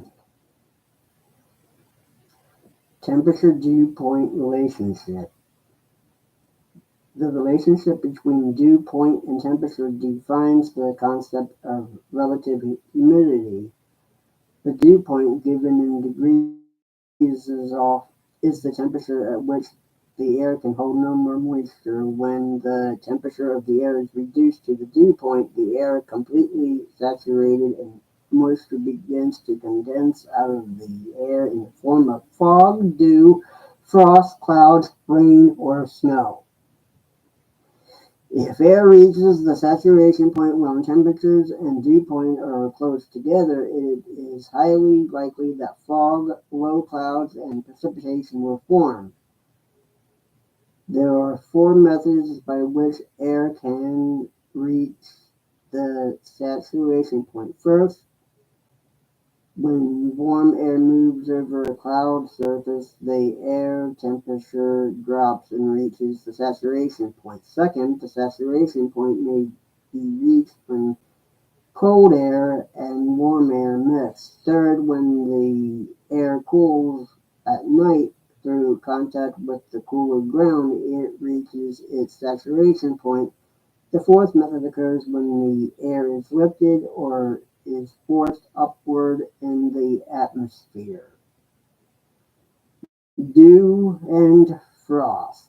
On a cool, clear, calm night, the temperature of the ground and objects on the surface can cause temperatures of the surrounding air to drop below the dew point. When this occurs, the moisture in the air condenses and deposits itself on the ground, building and other objects like cars and aircraft. This moisture is known as dew and sometimes can be seen on grass and other objects in the morning.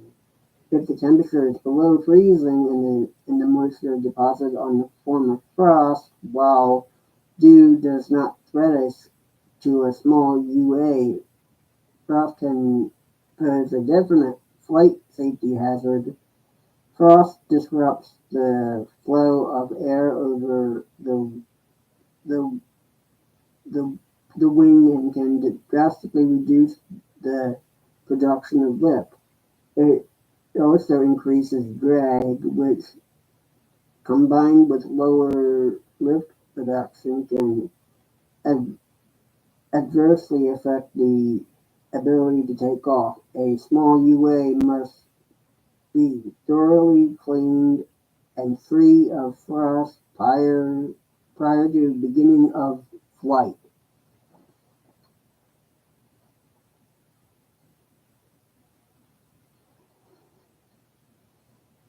Clouds. To pilots, the Columbus cloud that is perhaps the most dangerous cloud type. It appears individually or in groups that is known as either an air mass orographic thunderstorm. Heating of the air near the Earth's surface creates an air mass thunderstorm. The upslope motion of the air in the mountainous regions causes orographic thunderstorms.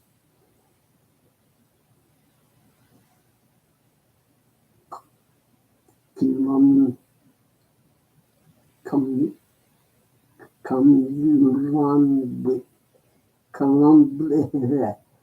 clouds that form in a continuous line or non-frontal bands of the thunderstorms or squall lines.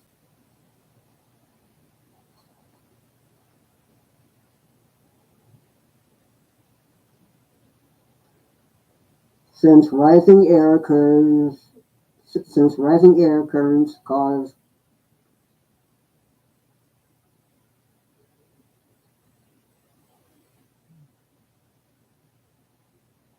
cumulonimbus clouds, they are extremely turbulent and the small UA could experience updrafts and downdrafts that exceed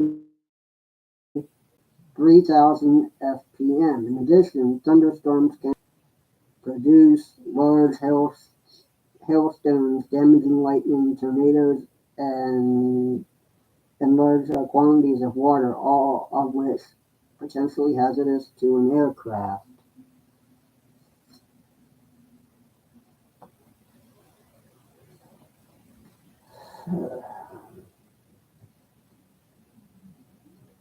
Standing lenticular altocumulus clouds. Standing lenticular altocumulus clouds are formed on the crest of waves creating by barriers in the wind flow. The clouds show little movement, hence the name standing. Wind, however, can be quite strong blowing through such clouds. They are characterized by smooth, polished edges. The presence, the the presence of these clouds is a good indication of strong turbulence and should be avoided.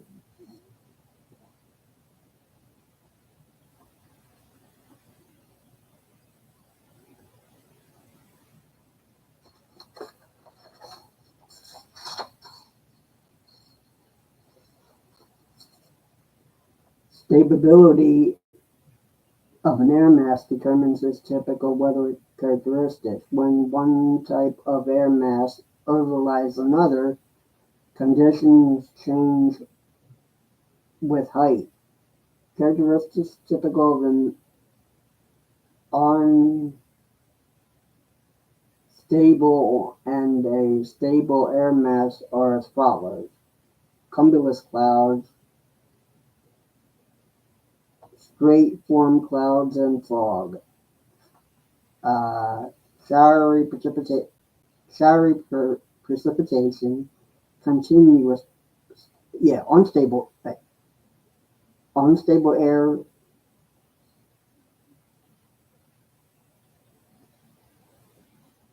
cumuliform clouds, unstable. For unstable air is cumuloniform clouds, showery precipitation, rough air, turbulence, good visibility except when in blowing obstructions. For stable air,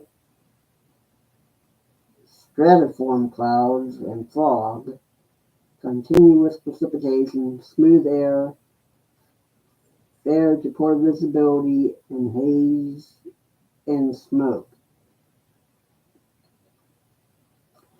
Fronts. As air masses move out the air source regions, they come in touch with other masses of different properties. The air zone between two different air masses is a frontal zone or front. Across the zone, temperatures, humidity, and wind are often changed rapidly over short distances. Mountain flying. When planning a flight over mountainous terrain, gather as much pre-flight information as possible on cloud report, wind direction, and wind speed. The stability of air satellites often help locate mountain waves.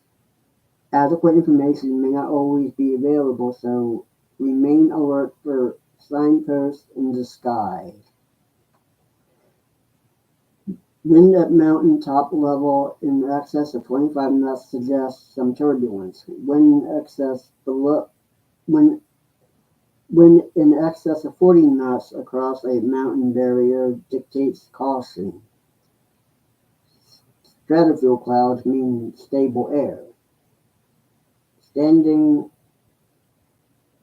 lenticular or rotor clouds suggest a mountain. Many miles of smooth flight on the wind. Convective clouds on the windward side of the mountain mean unstable air. Expect turbulence in close proximity to and or either side of the mountain.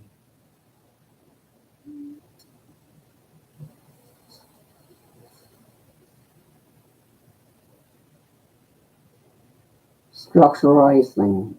Two conditions are necessary for structural icing in flight. The aircraft must be flying through visible water such as rain or cloud droplets. The temperatures at the point which the moisture strikes an aircraft must be 0 degrees Celsius or colder.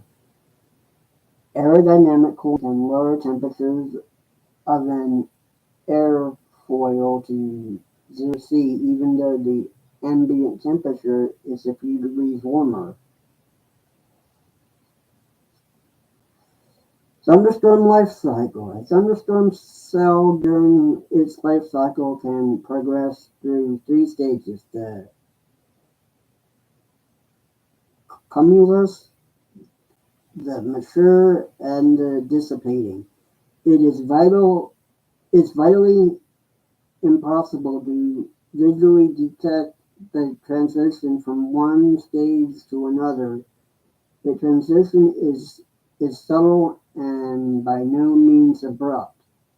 Furthermore, a thunderstorm may be a cluster of cells in the different stages of the life cycle. The cumulus stage, although most cumulus clouds do not grow into thunderstorms, every thunderstorm begins as a cumulus. The key feature of the cumulus stage is an updraft illustrated in figure 3-4. The updraft varies in strength and extends from very near the surface to the cloud top. Growth rate of the cloud. Growth rate of the cloud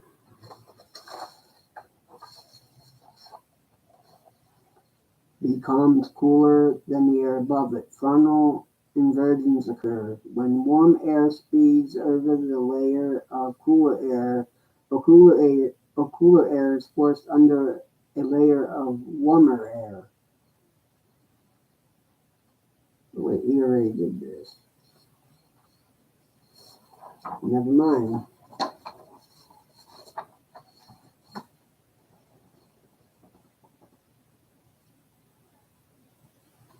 may exceed 3,000 feet per minute. So it is inadvisable to operate a small UA in the area of rapidly building cumulus clouds. Early during the cumulus stage, water droplets are quite small but grow to raindrops as the clouds grow. The the upwelling air carries the liquid water above the freezing level, creating an icing hazard. As the raindrops grow still heavier, they fall. The cold rain drags air with it, creating a cold downdraft coexisting with the updraft. The cell has reached the mature stage. The mature stage, precipitation beginning in precipitation beginning to fall in the form of cloud base, is your signal that a downdraft has developed and a cell has entered the mature stage. Cold rain in the downdraft retards compressional heating, and the downdraft remains cooler than the surrounding air. Therefore, the downward speed is accelerated and may exceed 2,500 feet per minute.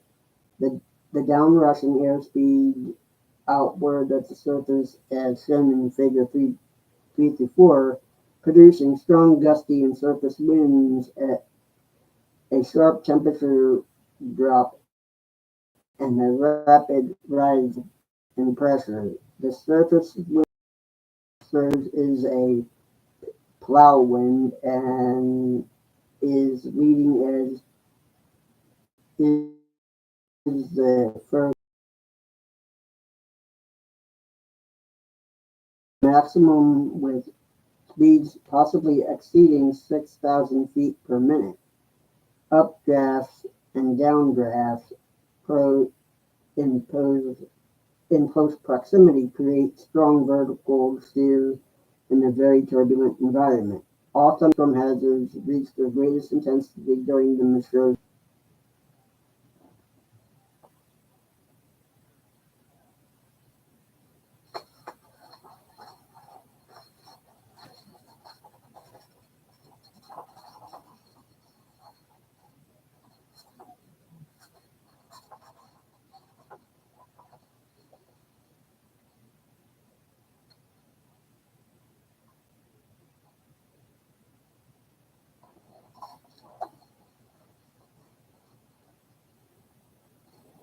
Okay, next is the ceiling.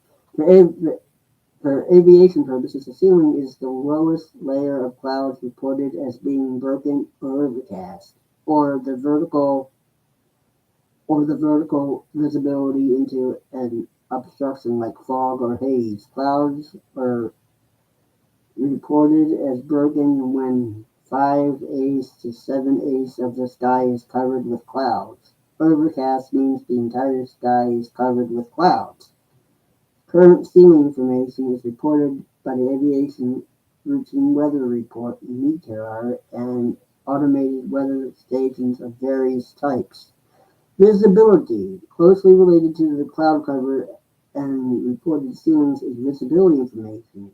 Visibility refers to the greatest horizontal distance in which prominent objects can be viewed with the naked eye. Current visibility is also reported in METEOR and the aviation weather reports, as well as by automated weather systems. Visibility information such as this by meteor, meteorologic, the weather people, is available for a pilot during a pre-flight weather briefing.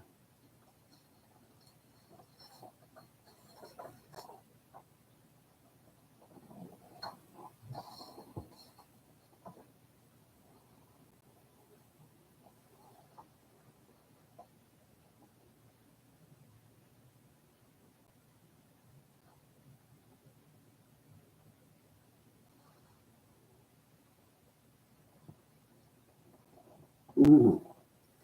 Introduction. Before any flight, the remote pilot in command pick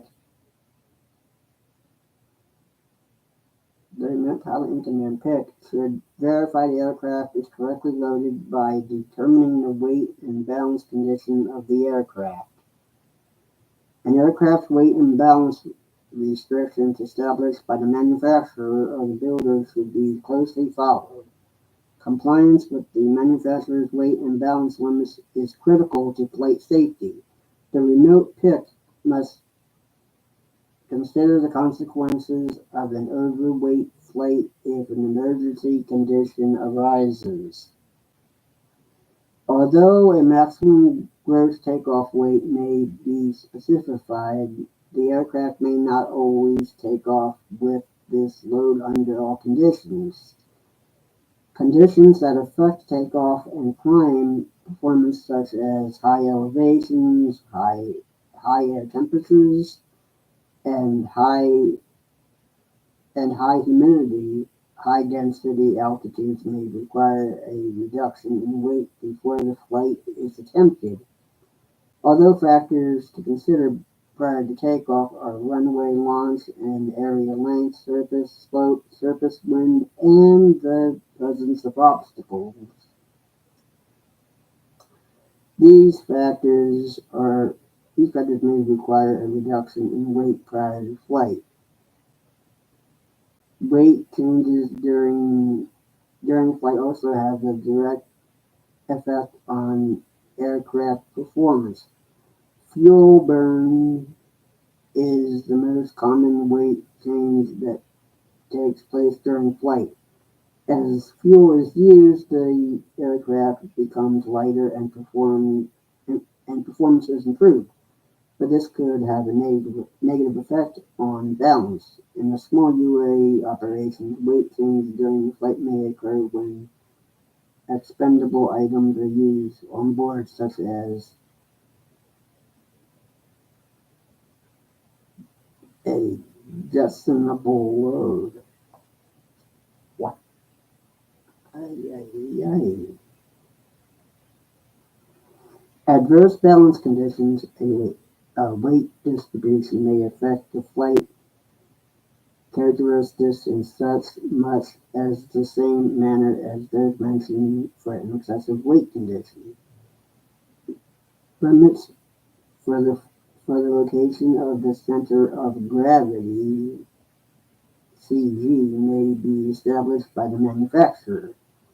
The CG is not a fixed point marked on the aircraft. Its location depends on the distribution of the aircraft weight.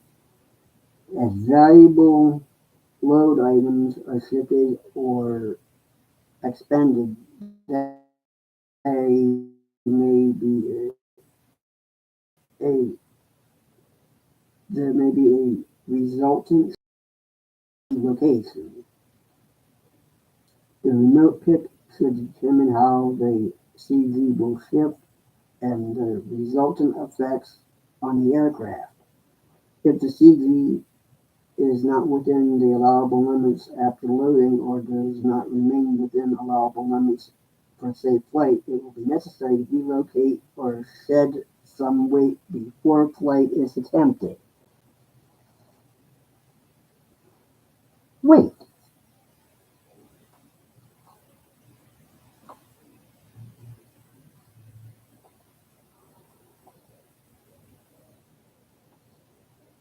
Gravity is the pulling force that tends to draw all bodies to the center of the Earth. The CG may be the CG may be considered as a point on which all the weight of the aircraft is concentrated. If the aircraft were supported at its exact CG, it would balance in any altitude. While it will be noticed that CG is of major importance in the small UA for its position and has a great bearing upon stability, the allowable location of the CG determined by the general design of each particular aircraft. The designers determine how far the center of pressure (CP) will travel. It is important to understand that aircraft weight is concentrated at the CG and the aerodynamic forces of lift occur at CP. When the CG is forward of the CP, there is a natural tendency for the aircraft to want to pitch nose down.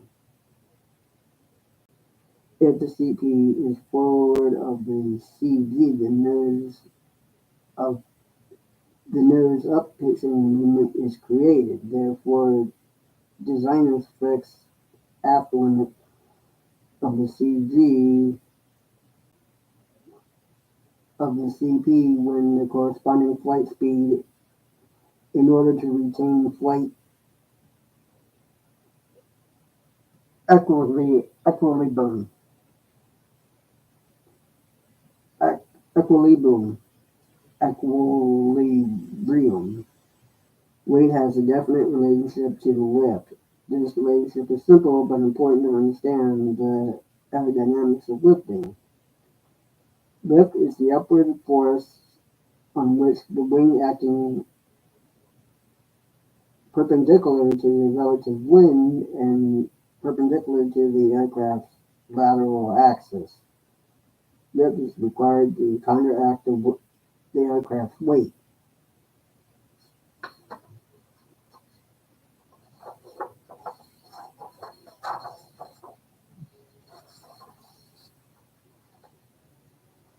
Stabilize level flight when the force is equal to the weight force. The aircraft is in the state of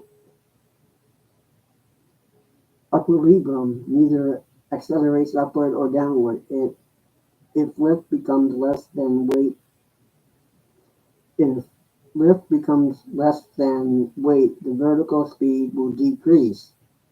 When the lift is greater than weight, the vertical speed will increase. Stability. Stability is the inherent quality of an aircraft to correct for the conditions that may disturb its equilibrium and return to or continue on the original flight path. It is primarily an aircraft design characteristic.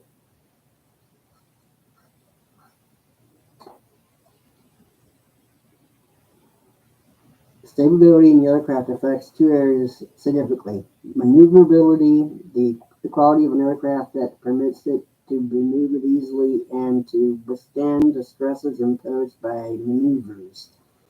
It is governed by the aircraft's weight, interior size, location of flight control, structural strength, and power plant. It is characteristic. Controllability. The an aircraft to respond to the pilot's control, especially with regard to flight path and altitude. This is the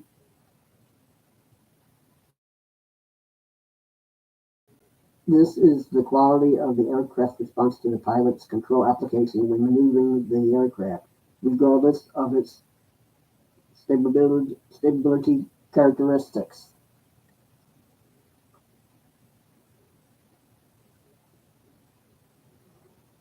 Load factors. In aerodynamics, the maximum load factor at any given bank angle is the proportion between lift and weight and has a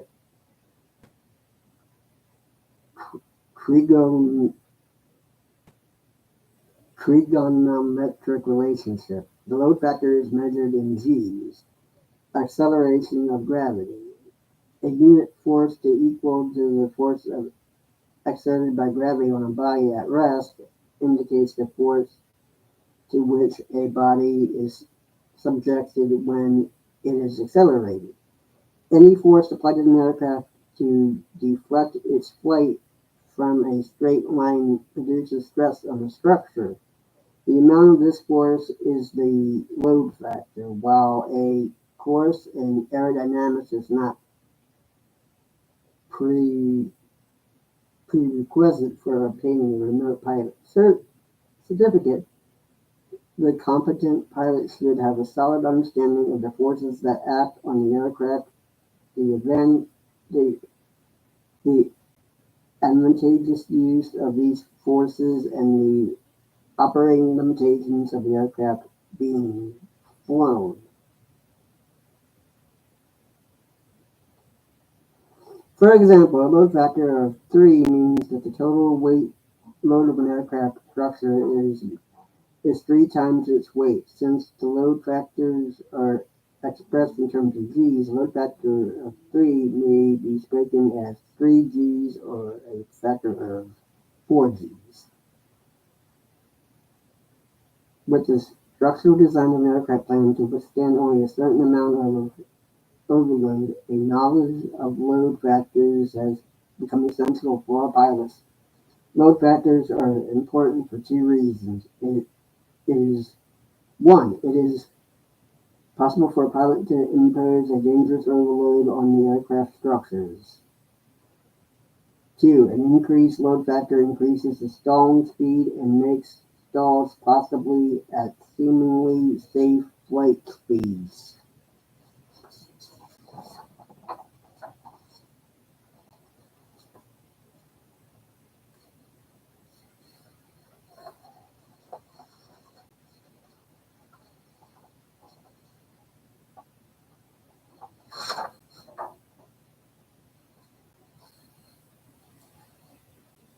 Load factors and steep turns. A consistent altitude during a coordinated turn in any aircraft, the load factor is the result of 2 forces: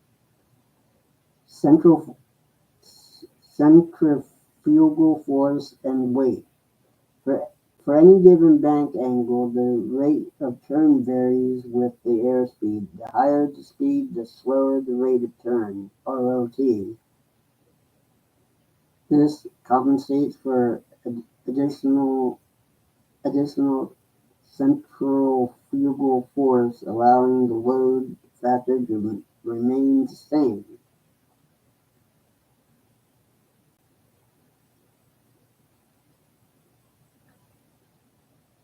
Reveals some important facts about turns. The load factor increases at a terrific rate as the bank has reached 45 or 50 degrees.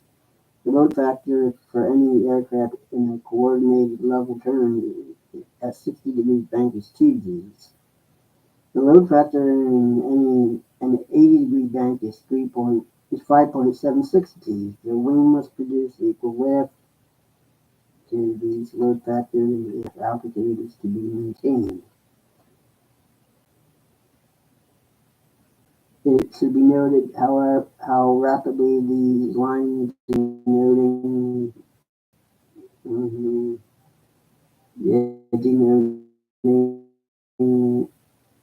approaches the quite easy because 90-degree bank consistent altitude is not possible.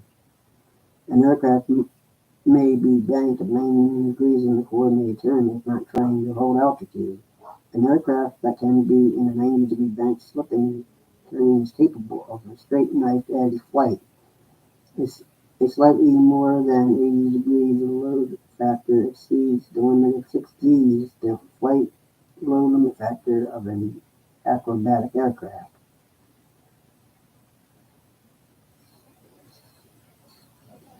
Okay, it says any aircraft within the limits of its structure may be stalled at any airspeed. When a sufficiently high AOA is imposed, the smoother flow of air over an airfoil breaks up, separates, producing abrupt changes of flight characteristics and a sudden loss of lift, which results in a stall. A study of this effect has revealed how an aircraft's stalling speed increases in proportion to the root of the load factor.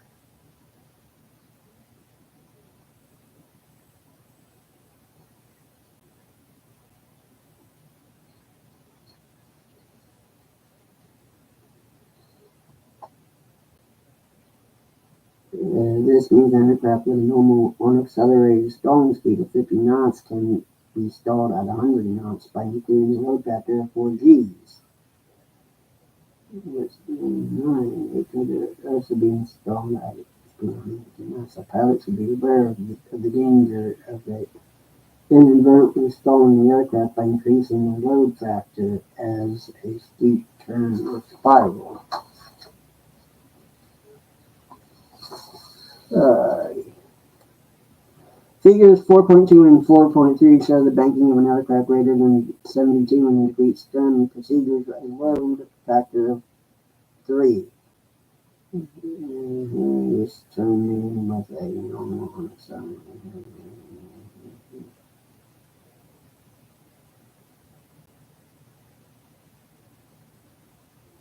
I ain't gonna do any of this.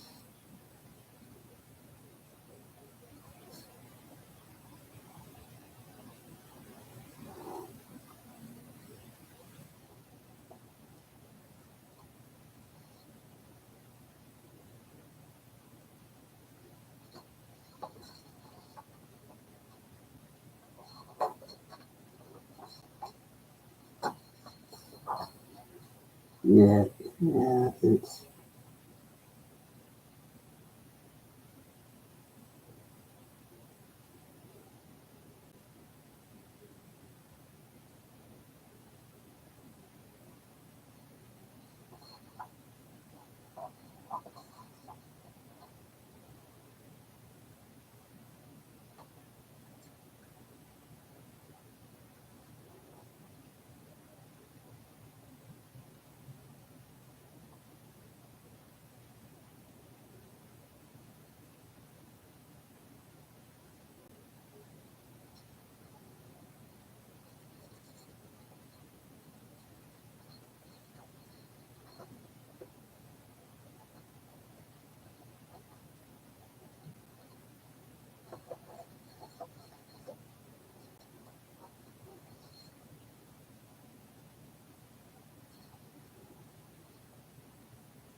Yeah.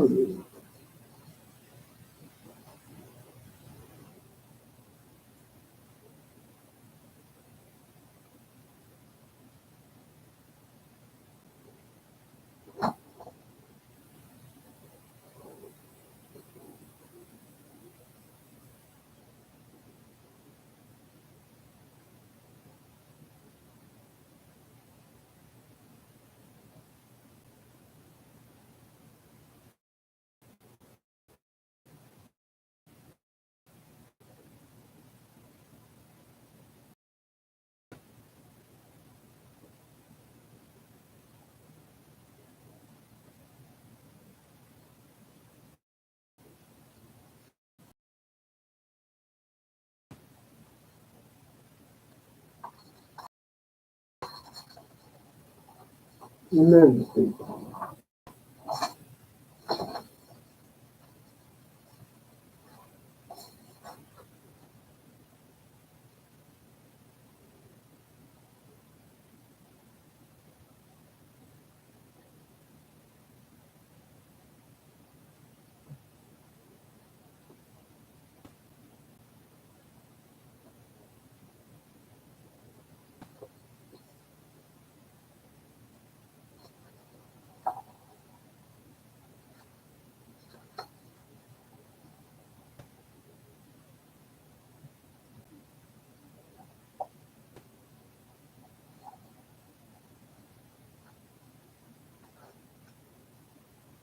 Hmm.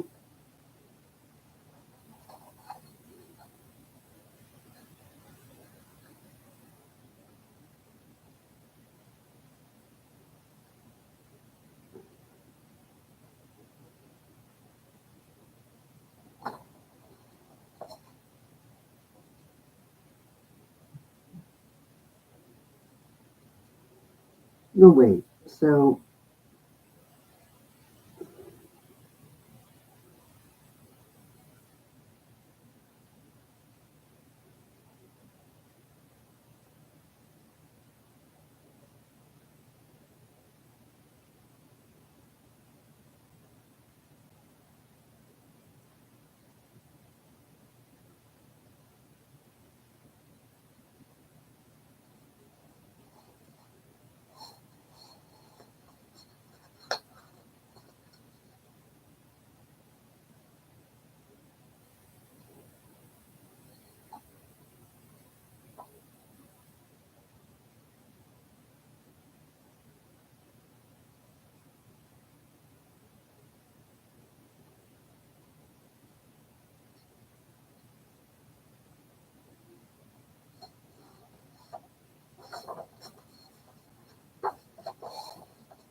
So,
you know what?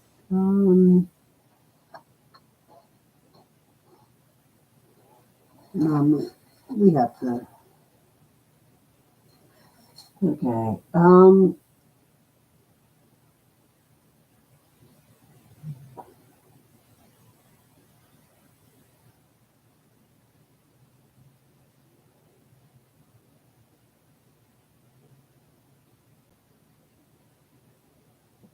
Okay, everybody. I think we're going to end it now.